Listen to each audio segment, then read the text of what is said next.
اعوذ باللہ من الشیطان الرجیم، بسم اللہ الرحمن الرحیم۔ السلام علیکم ورحمۃ اللہ وبرکاتہ۔ آج ہم انشاءاللہ تعالی قرآن مجید کی 109ویں سورہ الکافرون کی تلاوت اور تفسیر کریں گے، اور سورہ الکافرون قرآن مجید کی سب سے مشکل صورتوں میں سے ایک صورت ہے۔ ایک تو اس کے اندر الفاظ اور فکروں کے پوری آیات کو دہرایا گیا ہے۔ تیسری اور پانچویں آیت بالکل ایک جیسی ہیں، حالانکہ ان کے مفہوم میں فرق ہے، اور اس کو یاد کرنا بڑا مشکل ہے اور اس کو پڑھنا بھی بہت مشکل ہے۔ اگر تھوڑی دیر کے لیے بھی اسے پڑھتے ہوئے آپ کی توجہ کہیں ادھر ادھر ہو جائے تو آپ بھول جاتے ہیں کہ آپ سورت میں کس مقام پر۔ اور میں نے بڑے ائمہ کو دیکھا ہے کہ جماعت کراتے ہوئے بلند آواز میں سورہ الکافرون پڑھ رہے ہیں، توجہ ادھر ادھر ہوئی اور وہ گول گول گھومنا شروع ہو گئے 2-3 آیتوں کے درمیان، ان کو سمجھ نہیں آ رہی کہ آگے جائیں پیچھے جائیں، تیسری آیت ہے پانچویں آیت ہے، اور پھر نئے سرے سے شروع کرنی پڑتی ہے۔ تو ایک تسلسل میں آپ نے پڑھ لی تو پڑھ لی، لیکن اگر کہیں بیچ میں آپ توجہ مرکوز نہ رکھ سکے تو سمجھیں کہ آپ بھول بھلائیوں میں پھنس گئے۔ اور جس طرح اس کے پڑھنے میں مشکل پیش آتی ہے اور یاد رکھنے میں بھی، اسی طرح اس کے سمجھنے میں بہت مشکل پیش آتی ہے، اور اس کو مختلف طریقوں سے لوگوں نے بیان کیا ہے، اور خاص طور پر اس کی آخری آیت کو تو اتنے مختلف انداز سے اس کی تفسیر کی ہے کہ بالکل اس کے معنی الٹ ہو گئے۔ تو آپ ایک مفسر کی تفسیر پڑھیں گے تو وہ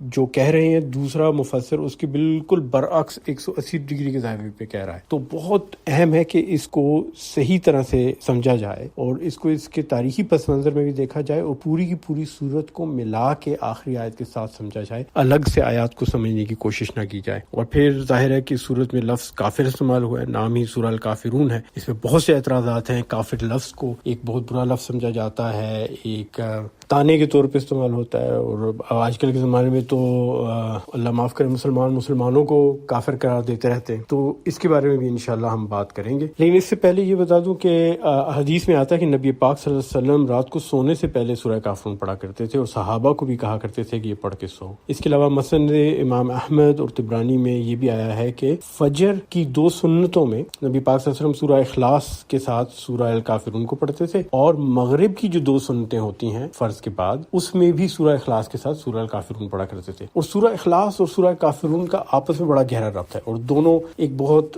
بہترین ربط رکھتی ہیں ایک دوسرے کے ساتھ، جس کو کہتے ہیں نا انگریزی میں کمپلیمنٹ کرنا، یا میڈیکل ٹرمینالوجی ہے سینرجسٹک ایکشن، دونوں کا ملا کے بہت بہترین اثر ہوتا ہے۔ اعوذ باللہ من الشیطان الرجیم، بسم اللہ الرحمن الرحیم۔ قل یا ایھا الکافرون، کہہ دو کہ اے کافرو۔ لفظ کل جو ہے یہ بہت اہم ہے۔ یہاں پہ اگر سورت شروع ہوتی صرف یا ایھا الکافرون سے، اے کافرو، تب بھی بات بن سکتی تھی، لیکن اس میں یوں محسوس ہوتا ہے جیسے نبی پاک صلی اللہ علیہ وسلم خود کوئی بات کہہ رہے ہیں کافروں سے۔ لیکن جب کل یا ایھا الکافرون کہا گیا تو اس کا مطلب ہے نبی پاک صلی اللہ علیہ وسلم کو پیغام دیا جا رہا اور وہ پیغام پہنچا رہے ہیں، وہ اپنے آپ سے نہیں کہہ رہے، اللہ کے بتائے ہوئے پیغام کو آگے پہنچا رہے ہیں، اور یہ چیز بہت اہم ہے۔ اور میں نے پہلے بھی آپ سے ذکر کیا تھا کہ قرآن مجید کا ایک اعجاز ہے، معجزہ ہے، اور یہ کسی اور کتاب میں چیز پائی نہیں جاتی کہ اس کی ہر سورت کا ابتدا اس سورت کے آخری حصے سے ملی جلی ہے۔ اور سورہ الکافرون میں بھی ہم دیکھیں گے کہ پہلی آیت آخری آیت سے بالکل ربط میں ہے، اور بہت دلچسپی کی بات یہ ہے کہ یہ پہلا لفظ ہے نا، یہ آخری لفظ کے ساتھ بھی ایک بہت گہرا تعلق رکھتا ہے۔ اور انشاءاللہ جب ہم آخری آیت پہ پہنچیں گے تو اللہ تعالیٰ نے اگر توفیق دی، مجھے یاد رہا تو میں آپ سے اس کا ذکر ضرور کروں گا۔ تو جناب کل کی تو ہم نے بات کر لی کہ نبی پاک صلی اللہ علیہ وسلم کو پیغام دیا جا رہا ہے کہ کافروں تک پہنچاؤ، اور یا ایھا عربی میں اس وقت استعمال کیا جاتا ہے جب کسی سے بہت ضابطے اور قاعدے کے مطابق فارمل قسم کی بات کی جائے، سیریس قسم کی بات کی جا رہی ہو، اور لفظ کافرون جو ہے وہ کافر کی جمع ہے۔ اب یہاں لفظ کافر کے اوپر غور کیجیے گا۔ لفظ کافر سے مراد اکثر لوگ یہ رہتے ہیں وہ بندہ جو دین پہ یقین نہ کرتا ہو، جو مشرک ہو، بت پرست ہو، لا دین ہو، لیکن ہر مشرک اور ہر بت پرست کافر نہیں ہوتا۔ تو مشرک تو ہمیں پتہ ہے وہ ہے جو شرک کرے، اللہ کے ساتھ کسی اور کو اللہ سمجھے، بت پرست وہ ہے جو بتوں کی پرستش کرتا ہو۔ کافر سے مراد وہ شخص ہے جس کو اللہ کا پیغام مل گیا ہو اور وہ اس پیغام کو چھپا رہا ہو، لوگوں سے بھی اور اپنے آپ سے بھی۔ تو نہ تو وہ آگے لوگوں تک پہنچا رہا ہے وہ پیغام، اور نہ خود اس کو سمجھنے کی اور اس پہ ایمان لانے کی اور عمل کرنے کی کوشش کر رہا ہے، اس کو کافر کہتے ہیں۔ اور یہ لفظ جو ہے میرے خیال میں دنیا کی کسی بھی مذہبی کتاب اور کسی بھی مذہب میں ایک ایسے شخص کے لیے جو خدا پہ یقین نہ رکھتا ہو، اس سے زیادہ خوبصورت، اس سے زیادہ پرامن، اس سے زیادہ رحمت اور رحم والا کوئی لفظ نہیں ہو سکتا۔ اور آپ حیران ہوں گے یہ سن کے۔ اور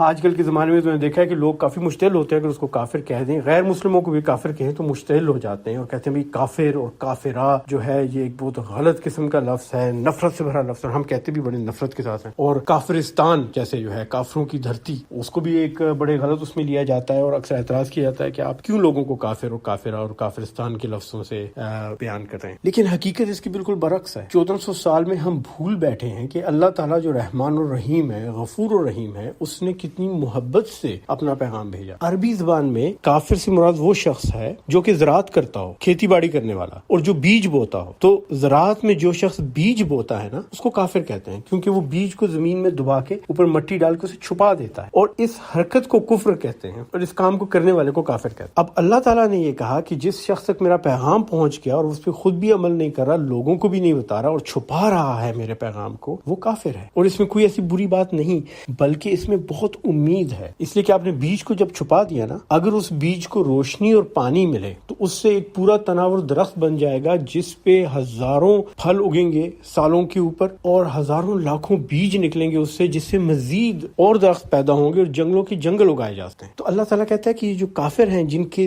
دل میں دین چھپا ہے، انہوں نے چھپا کے رکھا، ان تک اگر ایمان کی روشنی اور ایمان کا پانی پہنچے. اور قرآن مجید میں اللہ کے پیغام اور ایمان کو جگہ جگہ پانی اور روشنی کے ساتھ تعبیر کیا گیا، آسمان سے آنے والا پانی اور آسمانوں سے آنے والی روشنی. یہ جب پہنچے تو ان کے اندر یہی جو ایمان وہ چھپا رہے ہیں، یہ ایک تناور درخت بن کے نکلے. اور ایسا ہوا وہ لوگ جو کافر تھے اور جو دین کو چھپاتے تھے، ابو لہب جیسے لوگ، ان کی اولاد بعد میں محدثین بنی اور جہاد کرتے پائے گئے اور اسلام کا پیغام لے کے باقی لوگوں تک گئے. اور زیادہ تر جو اسلام پھیلا ہے وہ انہی صحابہ کی اولاد کے ذریعے پھیلا ہے جو کسی زمانے میں کافر ہوا کرتے تھے. لیکن وقت گزرنے کے ساتھ ساتھ اس لفظ کا مفہوم بدلتا گیا اور لوگ بھول گئے کہ اصل مفہوم جو تھا اس میں کتنی رحمت اور کتنی محبت ہے اللہ کی. اور باقی زبانوں میں بھی ایسا ہوا ہے. انگریزی زبان میں کسی زمانے میں جو بندہ زراعت کرتا تھا، یعنی جس کو ہم کافر کہتے ہیں، اس کے لیے لفظ استعمال ہوتا تھا جارج.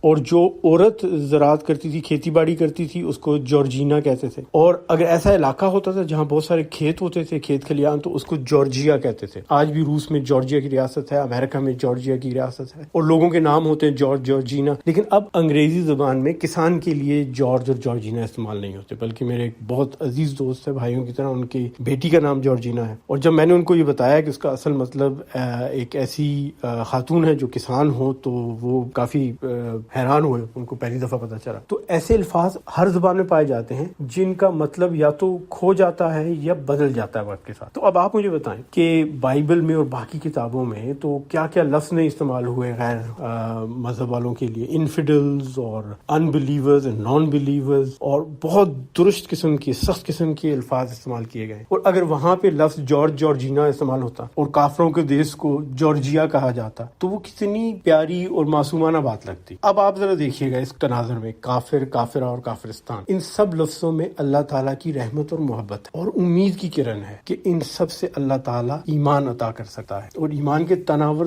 درخت اگا سکتا ہے. لیکن پہلی آیت کو پڑھنے کے بعد ایک سوال یہ بھی اٹھتا ہے کہ آخر ایسا کون سا پیغام ہے جو اللہ تعالیٰ دینا چاہتے ہیں، اور اس پیغام کو دینے کی ضرورت کیا پڑی کہ اعلان کیا جا رہا ہے کل یا ایھا الکافرون. اور اس سورت کی شان نزول ہے ایک کہانی. تو آئیں کہانی سنتے ہیں. نبی پاک صلی اللہ علیہ وسلم نے جب اسلام کی اشاعت شروع کی تو لوگ جوک در جوک آنے لگے، ان کا پیغام سننے لگے، اور پیغام بڑی تیزی سے پھیلنے لگا. اور معاشرے کے بہت سے لوگوں کو یہ پیغام پسند تھا، خاص طور پہ وہ لوگ جو غریب تھے، جو غلام تھے، جو محکوم تھے، کیونکہ اس پیغام میں ان سب کے لیے رحمت تھی، ان سب کے لیے امن تھا، ان سب کے حقوق کی بات کی جا رہی تھی. لیکن جو معاشرے کے بہت پر اثر لوگ تھے نا، پر اثر شخصیات جو تھیں، جو سیاستدان تھے، جو لیڈر تھے، ان کو یہ پسند نہیں آ رہا، کیونکہ ان کو تو اپنے نظام سے فائدہ تھا. وہ کیوں ایک خدا کی عبادت کرتے جہاں 360 خدا تھے، ان 360 خداؤں کے لیے مختلف چڑھاوے تھے اور مختلف تہوار تھے. تو انہوں نے نبی پاک صلی اللہ علیہ وسلم سے مصالحت کی کوشش. تو پہلے تو آ کے انہوں نے 3 چیزوں کا ان سے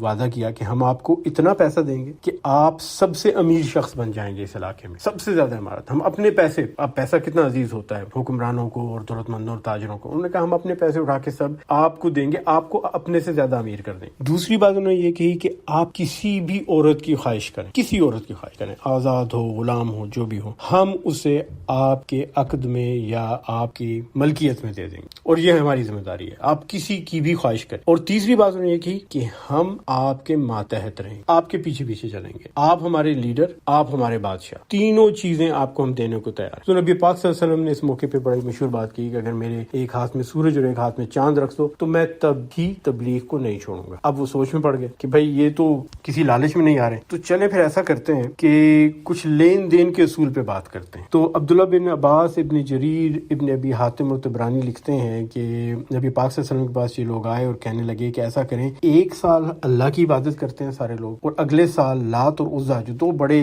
بت ہیں ان کی بات کیا کریں۔ تو آلٹرنیٹ ہو گیا ہر سال، ایک سال اللہ کا اور ایک سال بتوں کا۔ اور اس کے علاوہ سعید بن مینا کہتے ہیں کہ 4 بڑے سردار جو تھے نا قریش کے، ولید بن مغیرہ، عاص بن وائل، اسود بن المطلب اور امیہ بن خلف، یہ آئے اور یہ بھی ایک بڑا اچھوتا قسم کا انوکھا پلان لے کے آئے۔ انہوں نے کہا ایسا کیجئے کہ دونوں مذاہب ملا لیتے ہیں، بت پرستی اور اسلام، تو خدا بھی ملا لیتے ہیں، سب خداؤں کی عبادت ہو جائے گی، اور آپ کے مذہب میں جو قوانین، جو چیزیں بھلی لگتی ہیں ہم وہ لے لیتے ہیں، اور جو ہمارے ہاں اچھی ہیں وہ آپ لے لیں، تو ملا کے کچھ شریعت بنا لیتے ہیں تو سب کا بھلا ہو جائے گا۔ اب یہاں ایک لمحے کے لیے ٹھہر جائیے اور سوچئے کہ نبی پاک صلی اللہ علیہ وسلم نے کیا جواب دیا ہوگا۔ جب نبی پاک صلی اللہ علیہ وسلم کے پاس یہ پیسے کی لالچ لے کے آئے، عورتوں کا معاملہ لے کے آئے کہ عورت کی لالچ دی، آپ کسی بھی عورت کی خواہش کریں ہم وہ آپ کو حاضر کر دیں گے، آپ کی ملکیت میں دے دیں گے، اور حکمرانی کی، بادشاہت کی بھی ان کو آفر کی کہ ہم آپ کو بادشاہ بنانے کو تیار ہیں، تو نبی پاک صلی اللہ علیہ وسلم نے انکار کر دیا۔ لیکن جب مذہب کے معاملے پہ وہ یہ بات لے کر آئے کہ مذہب میں کچھ تخفیف کی جائے، ایک سال آپ کی عبادت، ایک سال ہماری عبادت، ہماری مرضی کی عبادت، اور یہ سب باتیں ہوئی، تو بظاہر تو یہ محسوس ہوتا ہے کہ نبی پاک صلی اللہ علیہ وسلم کہہ دیں گے کہ نہیں، میں مذہب کے معاملے میں کسی قسم کی رعایت بالکل نہیں کر سکتا۔ لیکن نبی پاک صلی اللہ علیہ وسلم نے یہ نہیں کہا، انہوں نے کہا میں اپنے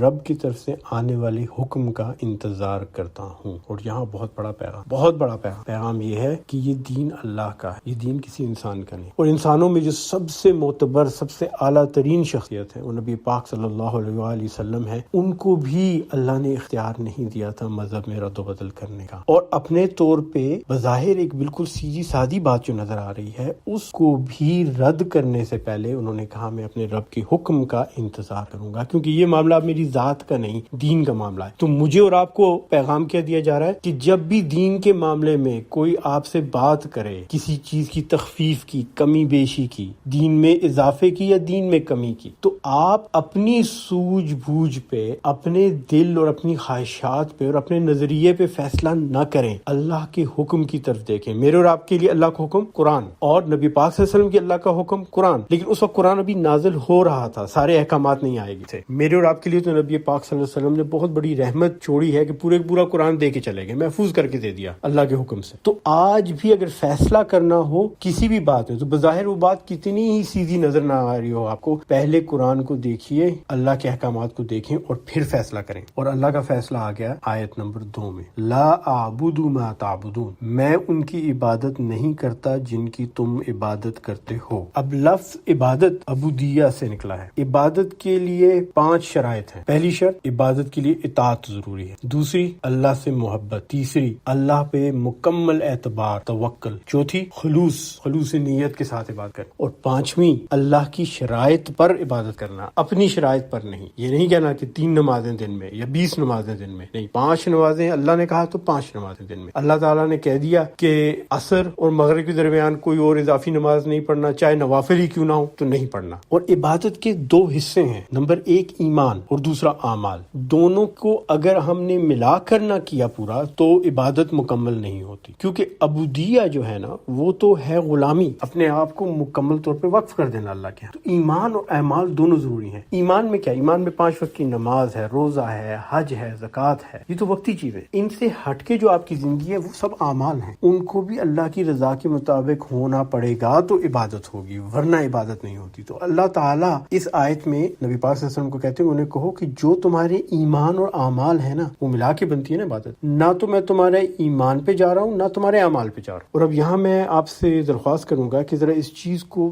2 منٹ کے لیے سوچیے گا کہ عبادت کے 2 حصے ہو گئے، ایمان اور اعمال۔ تو بہترین مسلمان تو وہ ہے جس کا ایمان بھی مکمل ہو اللہ پہ اور اعمال بھی اللہ کی رضا کے مطابق ہو۔ لیکن اس سے ہٹ کے بھی کچھ صورتیں پیدا ہوتی ہیں۔ وہ صورتیں کیا ہیں کہ آپ کا ایمان تو اللہ پہ ہے لیکن آپ کے اعمال اپنی خواہشات کے مطابق، تو یہ ایک صورت ہوگی۔ دوسری صورت یہ ہے کہ آپ کا ایمان بھی اپنی خواہشات پہ ہے اور آپ کے اعمال بھی اپنی خواہشات پہ۔ یہ سب سے بری صورت ہوگی کہ جو آپ کی خواہشات ہوں وہی آپ کا ایمان بن جاتی ہے۔ مثلاً آپ کے دل میں مال و دولت کی محبت اتنی ہے کہ وہ آپ کو اللہ کی یاد سے غافل کر دیتی ہے، اور یہ میں نے نے سنا بھی اور دیکھا بھی، مرتے وقت کچھ لوگ کلمہ پڑھتے ہیں، اللہ کا نام لیتے ہیں، اور ایسے لوگ بھی ہیں جو مرتے وقت بھی یہ پوچھ رہے ہوتے ہیں کہ میری جو آخری بزنس ٹرانزیکشن تھی اس کے پیسے ابھی تک کیوں نہیں آئے۔ اور پھر دوسری ایک قسم وہ ہے جس میں ایمان جو ہے وہ اللہ پہ نہیں، ایمان ہے اپنے خواہشات پہ، لیکن اعمال اللہ والے۔ یہ وہاں ہوتا ہے جہاں لوگ 5 وقت کی نماز پڑھتے ہیں، حج کرتے ہیں، عمرہ کرتے ہیں، زکوٰۃ دیتے ہیں، لیکن وہ سب دکھلاوے کے لیے ہوتا ہے، ریاکاری ہوتی ہے، کیونکہ ان کا ایمان یہ ہے کہ ان سب چیزوں سے میں دنیا میں شہرت حاصل کروں گا، لیڈری حاصل کروں گا، حکومت حاصل کروں گا۔ اور اس کی سب سے بڑی مثال وہ شخص ہے جو کسی دوسرے کا پیسہ مارتا ہے یا چوری کرتا ہے یا ڈاکہ ڈالتا ہے یا کسی کی وراثت میں سے ناجائز حصہ لیتا ہے اور پھر اس پیسے سے عمرہ یا حج کرنے چلا جاتا ہے۔ ایک شخص جو رشوت لیتا ہے اور اس کے بعد اس پیسے سے عمرہ اور حج کرتا ہے اور زکوٰۃ دیتا ہے، تو وہ ظاہر ہے کہ اس کے ایمان کا وہ حصہ نہیں، اعمال بظاہر اللہ کی رضا کے مطابق وہ کر رہا ہے، نیک اعمال کر رہا ہے، لیکن ان کے پیچھے ایمان نہیں۔ تو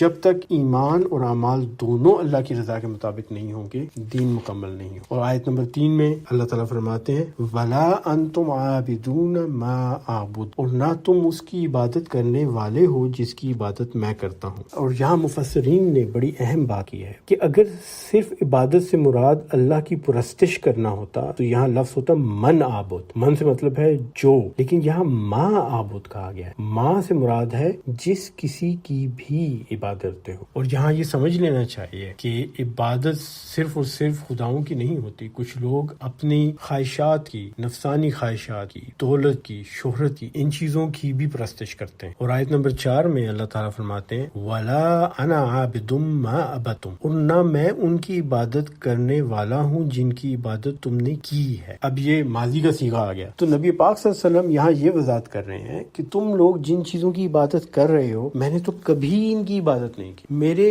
ایمان اور اعمال میں ان چیزوں کا کبھی کوئی اختیار اور شمولیت تھی نہیں جو تمہارے یہاں پائی جاتی ہے۔ تو نہ تو بتوں کی پرستش کی نبی پاک صلی اللہ علیہ وسلم نے، اور نہ ہی وہ عمل کیے جو کفار مکہ کیا کرتے تھے۔ اور ہمیں ان کی زندگی سے یہ معلوم ہے کہ انہوں نے کبھی کوئی نشہ آور چیز استعمال نہیں کی، شراب نہیں پی، کبھی کوئی بدکاری نہیں کی، بلکہ نبی پاک صلی اللہ علیہ وسلم اپنے زمانے میں حلف الفضول نامی ایک تنظیم میں شامل تھے جس کا کام لوگوں کی مدد کرنا تھا۔ جیسے آج کل آپ کے ہاں یہ چیریٹیز ہوتی ہیں، ایزی فاؤنڈیشن ہے، شوکت خانم کا ہسپتال ہے جہاں لوگوں کی، غریبوں کی، مریضوں کی خدمت کی جاتی ہے، اس طرح کی ایک تنظیم تھی عربوں میں حلف الفضول، جو 4 بھائیوں نے بنائی تھی جن کے نام میں فضل آتا تھا۔ تو نبی پاک صلی اللہ علیہ وسلم اس میں شامل تھے اور غریبوں کی، ضرورت مندوں کی، بیواؤں کی، یتیموں کی مدد کرتے تھے۔ اور پھر ایک وقت ایسا آیا کہ نبی پاک صلی اللہ علیہ وسلم کو اس تنظیم کا سربراہ بنا دیا گیا۔ تو اسلام لانے سے پہلے بھی نبی پاک صلی اللہ علیہ وسلم کا جو طریقہ زندگی تھا اس میں کوئی ایسی چیز شامل نہیں تھی جو کفار مکہ کے ہاں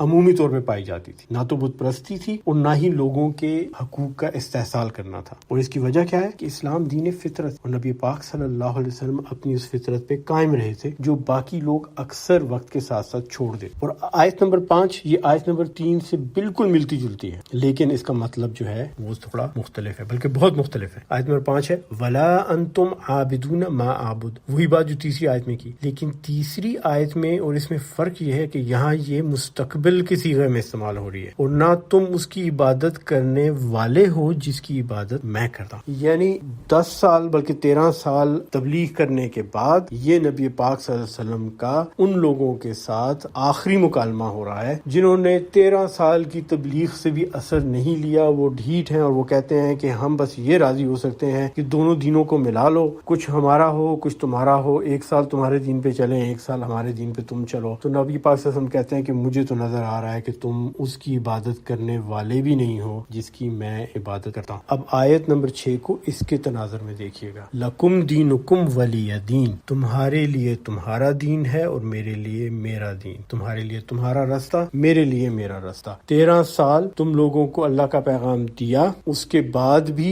تم لوگ اگر تیار نہیں ہو تو اب ہمارے راستے جدا ہیں۔ اور یہاں سے ہجرت مدینہ کا آغاز ہوا، اس کے بعد نبی پاک صلی اللہ علیہ وسلم اور مسلمانوں نے مدینہ ہجرت کی۔ تو اس آیت کو اس تناظر میں دیکھیے گا، ہمارے ہاں اس آیت کو اختتامی چیز نہیں سمجھا جاتا، ابتدائی چیز سمجھا جاتا ہے۔ اور یہ آخری آیت پہلی آیت سے کیسے ملتی ہے، اب ذرا غور کیجیے، خوبصورتی دیکھیے قرآن مجید کی آیات کی اور سورت کی۔ پہلی آیت ہے قل یا ایھا الکافرون، کہہ دو کہ اے کافرو۔ آخری آیت ہے لکم دینکم ولی دین، تمہارے لیے تمہارا دین ہے اور میرے لیے میرا دین۔ اور درمیان میں اس ساری کی تشریح اور تفسیر ہے کہ کیا کیا وجوہات بات ہیں، کیا کیا اصولی موقف پہ اختلاف ہے جس کی وجہ سے اے کافرو تمہارے اور میرے رستے اب جدا ہو رہے ہیں۔ لیکن پہلے لفظ اور آخری لفظ میں ربط دیکھیے گا۔ پہلا لفظ کیا تھا؟ کل۔ ہم نے پہلے کہا کہ اگر یا ایھا الکافرون کہا جاتا کہ اے کافرو، تو یوں لگتا کہ نبی پاک صلی اللہ علیہ وسلم اپنے آپ سے ایک بات کر رہے ہیں، خود بیان کر رہے ہیں کوئی چیز۔ لیکن جب کل یا ایھا الکافرون آ گیا تو سمجھ آ گئی کہ اللہ تعالیٰ فرما رہا ہے اور نبی پاک صلی اللہ علیہ وسلم رسول ہیں جو پیغام لے کے، پیغمبر، پیغام لے کے جانے والا، پیغام لے کے کافروں تک پہنچا رہے ہیں۔ آخری لفظ ہے ولی دین، میرے لیے میرا دین، لکم دینکم، تمہارے لیے، لکم کا مطلب تمہارے لیے، دینکم تمہارا دین، ولی اور میرے لیے، دین میرا دین۔ لیکن یہاں تو دینی ہونا چاہیے، ولی دینی ہونا چاہیے، میرے لیے میرا دین۔ اور یہاں یا ہٹا دیا گیا ہے اور ایک زیر ڈالی ہے، کسرہ جسے کہتے ہیں، زیر ڈال دی ہے، ولی دین، دینی نہیں، دینے۔ اور یہ عربی میں دو وجہوں سے کیا جاتا ہے۔ پہلی وجہ تو یہ ہے کہ جب آپ نے کسی چیز پہ زور دینا ہو، مثلا آپ جب یہ کہتے ہیں نا میرے رب میرے علم میں اضافہ فرما، تو آپ یہ نہیں کہتے ربی زدنی علما، نہیں، آپ کہتے ہیں رب زدنی علما، یا ہٹا کے زیر ڈال دیتے ہیں تو اس میں رب پہ زور آ جاتا ہے، رب، میرے رب، رب کے اوپر زور آ گیا، زدنی علما، میرے علم میں اضافہ فرما۔ اور اسی طرح اگر یہ دینی ہوتا تو اس میں زور آتا میرے پہ، میرا دین، لیکن جب دینے ہو گیا تو دین پہ زور آ گیا، میرا دین۔ اور یہاں اللہ تعالیٰ یہ بتا رہا ہے کہ دین اللہ کا ہے، اسی لیے اسلام کو محمدیہ نہیں کہا گیا، اسلام کو محمدزم نہیں کہا گیا۔ عیسائیت کو عیسائیت کہا جاتا ہے، عیسیٰ علیہ السلام سے منسوب کر، بدھ مت کو بدھ مت کہا جاتا ہے، بدھا سے منسوب کر، لیکن ایون یہودیت کو یہودا سے منسوب کر کے موسیٰ علیہ السلام سے منسوب نہیں کیا جاتا، یہودا سے منسوب کیا جاتا ہے، کیونکہ وہی ایک قبیلہ آخر میں بچ گیا تھا 12 قبائل میں سے۔ تو یہودی یہودا سے ہیں، عیسائی عیسیٰ علیہ السلام سے ہیں، لیکن مسلمان اللہ سے ہیں۔ نبی پاک صلی اللہ علیہ وسلم سے بڑھ کر کوئی شخصیت نہیں دنیا میں ہمارے لیے، اور کسی کے لیے بھی۔ سب سے اعلیٰ ترین انسان اگر کوئی گزرا ہے جو کہ انسانیت کی معراج پر ہے، وہ نبی پاک صلی اللہ علیہ وسلم، ان کے علاوہ کوئی بھی نہیں۔ لیکن دین اللہ کا ہے، اور پہلی آیت میں بھی یہی کہا گیا اور آخری آیت میں بھی یہی کہا گیا۔ اور چونکہ دین صرف اللہ کا ہے تو اس میں رد و بدل کی اجازت بھی صرف اللہ کو ہے۔ اور میرے اور آپ کے لیے یہ صورت کیوں اتنی اہم ہے آج کل کے زمانے میں، یاد رکھیے، دین میں کوئی اضافہ یا کوئی کمی بیشی کرنے کا جب معاملہ آئے تو ہم نے قرآن کی طرف دیکھنا ہے، کیا قرآن اس کی اجازت دیتا ہے یا نہیں۔ اور اگر اللہ قرآن میں اس کی اجازت نہیں دیتا تو ہم وہ کمی بیشی نہیں کر سکتے۔ اور دوسرے مذاہب میں مثال دیکھیے، یہ دوسرے مذاہب جو ہیں ان میں کمی بیشیاں ہوئیں، جیسے ولید بن مغیرہ اور عاص بن وائل اور اسود بن المطلب اور امیہ بن خلف نے آ کے کہا نا کہ آئیں سب خداؤں کو ملا لیتے ہیں، آپ کا خدا بھی اور ہمارا خدا بھی، سب کی عبادت کریں۔ ایسا باقی مذاہب میں ہوا، بدھ مت میں ہوا۔ بدھ مت میں یہ کہا گیا کہ جو ہندو مت کے خدا ہیں ان کو اگر ساتھ ملا دیا جائے تو وہ سارے بدھا کی ماتحت کر دیے جائیں، تو ان کی بھی عبادت ہو اور بدھا کی بھی عبادت۔ اور یہ پاکستان کے علاقے میں ہوا، گندھارا کا جس علاقہ کہتے ہیں، سوات ہے، ہزارہ ہے، پشاور کے علاقے میں بھی اور کابل کے علاقے میں بھی، یہاں پہ بدھ مت کی ایک نئی شکل نے جنم لیا جس کو مہایانا بدھ مت کہتے ہیں، اور اس میں بدھا کے ساتھ ساتھ باقی ہندو دیوی دیوتاؤں کو بھی شامل کر دیا گیا۔ اور نتیجہ کیا نکلا؟ 400 سال کے بعد بدھا غائب ہو گیا، وہ دیوی دیوتا رہ گئے، اور پورا بدھ مت اس علاقے سے مٹ گیا۔ آج چین میں ہے، جاپان میں ہے، کوریا میں ہے، منگولیا میں ہے، روس میں ہے۔ اور جس علاقے میں مہایانا بدھ مت کی ابتدا کی گئی، ہمارا علاقہ پاکستان افغانستان کا، وہاں بدھ مت کے کوئی آثار نہیں رہے۔ اور عیسائیت کے ساتھ بھی ایسا ہوا، عیسائیت میں بھی شروع میں باقی دینوں کو، مذاہب کو شامل کیا گیا، ان کو کہا گیا کہ ٹھیک ہے سور کا گوشت کھانا بھی جائز کر دیتے ہیں، اور جو سنت ابراہیم ہے ختنہ کی اسے بھی ختم کر دیتے ہیں، اور یہ جو پرانے دیوی دیوتائیں ہیں ان کو پیر بنا کے، سینٹس بنا کے شامل کر لیتے ہیں دین میں۔ اور کہاں وہ عیسائیت جو ایک وحدانیت پہ یقین رکھتی تھی، اور یہودیت کے ساتھ جس کا بڑا گہرا ربط تھا، اس کے اندر تثلیث کا قاعدہ آ گیا، ایک ہی جگہ 3 خداؤں کا قاعدہ۔ اور اس کی وجہ یہ تھی کہ لکم دینکم ولی دین کا خیال نہیں کیا گیا، مذاہب کو آپس میں گڑمڑ ہونے دیا گیا، ان کو ملانے دیا گیا، اور بجائے اس کے کہ پیغام پہنچایا جاتا، الٹا نظریات کو اور نظریات کی اساس کو ملا دیا گیا۔ اور دین ان چیزوں میں سے ایک ہے جس میں ملاوٹ کی بالکل گنجائش نہیں۔ مثلا آپ گھر بنا رہے ہیں یا پل بنا رہے ہیں تو اس کے مٹیریل میں اگر آپ نے ملاوٹ کر دی تو وہ گھر اور پل پائیدار نہیں ہوگا، وہ ٹوٹ جائے گا، ختم ہو جائے گا، اس کے بنانے کا مقصد ہی فوت ہو جائے۔ اسی طرح آپ علاج کر رہے ہیں کسی بچے کا، اپنے بچے کا علاج کر رہے ہیں جس کی جان خطرے میں ہے، اور اس کی دوائی جو ہے اس میں آپ نے ملاوٹ کر دی تو آپ اس کی جان سے کھیل رہے ہیں، صرف صحت سے نہیں، اس کی جان سے کھیل رہے ہیں۔ تو کچھ چیزیں ایسی ہیں زندگی میں اور دنیا میں جن کے اصولوں پہ کوئی سمجھوتا نہیں ہوتا اور ملاوٹ نہیں ہوتی۔ ان میں سب سے بڑی چیز اللہ کا دین، اس کے اصولوں پہ کوئی سمجھوتا نہیں ہوگا، اس میں کوئی ملاوٹ نہیں کی جائے گی۔ دعا کریں اللہ تعالی ہمیں اپنے دین کو صحیح سمجھنے، صحیح جاننے اور انشاءاللہ اس پہ صحیح چلنے کی توفیق عطا فرمائے، بس سمیت ساری مخلوقات کے، آمین۔ ثم آمین۔ بہت بہت شکریہ سننے کا، کی دعاؤں میں یاد رکھیے۔ السلام علیکم ورحمۃ اللہ وبرکاتہ۔ وہ تفاسیر اس تفسیر کے لیے، اس اسٹڈی کے لیے، سیشن کے لیے استعمال کی گئی، ان کے نام میں نے یہاں لکھ دیے ہیں، آپ دیکھ سکتے ہیں۔ تفسیر ابن کثیر بھی ہے اس میں، روح المعانی بھی ہے اس میں، اس سے قدیم تفاسیر بھی ہیں، دور حاضر کی تفاسیر بھی ہیں، مولانا مودودی کی بھی ہے، محمد کے بڑا اچھا انگریزی کا ترجمہ، اس کی تفسیر سے اکثر لوگ متفق نہیں ہوتے لیکن ترجمہ بہت پیارا ہے۔ اور جو عربی کی ڈکشنریز یوز ہوئی ہیں وہ بھی میں نے بتا دی۔ جامع الازہر کی تفسیر بھی اس میں ہے، اگر آپ ان کے حوالے دیکھنا چاہیں تو ان تفاسیر میں مزید تفصیلات آپ پڑھ سکتے ہیں۔ لسان العرب ایک ڈکشنری ہے جی ابن منظور 13ویں صدی کی، اور تاج العروس من جواہر القاموس ہے محمد ابن محمد مرتضی الزبیدی کی، یہ 18ویں صدی کی ہے۔ میرے حال میں سب سے لیٹسٹ جو ڈکشنریز اس پہ یہی ہے۔ دعوت چینل کو دیکھنے اور سننے کا بہت بہت شکریہ۔ اللہ تعالیٰ آپ کو اس کا دنیا اور آخرت میں اجر عطا فرمائے، آمین ثم آمین۔ ہماری ساری ٹیم کا میں خاص طور پہ مشکور ہوں، اور درخواست کروں گا کہ ان کے لیے خصوصی دعا کریں، خاص طور پہ IT ٹیم کے لیے جنہوں نے بہت محنت سے یہ ویڈیوز اور گراف بنائے ہیں، اور ایک بہت خاص دعا کی اور اجر کی جو ہے التجا اس شخصیت کے لیے جس کے کہنے پہ یہ چینل شروع کیا اور جس کی خواہش پہ اور رہنمائی میں اس کا آغاز کیا گیا۔ کچھ مصلحتوں کی وجہ سے ان کا نام نہیں لے سکتا میں اس وقت، لیکن آپ سے درخواست ہے کہ خاص طور پہ ان کے لیے دعا کریں، اور اس بات کی دعا کریں کہ ہم سب لوگوں کو اللہ تعالیٰ اس چینل کے ذریعے اور دعویٰ کے کام کے ذریعے دنیا اور آخرت میں اپنے قریبی لوگوں میں شامل فرمائے، اور دنیا آخرت میں کامیابی عطا فرمائے، آمین۔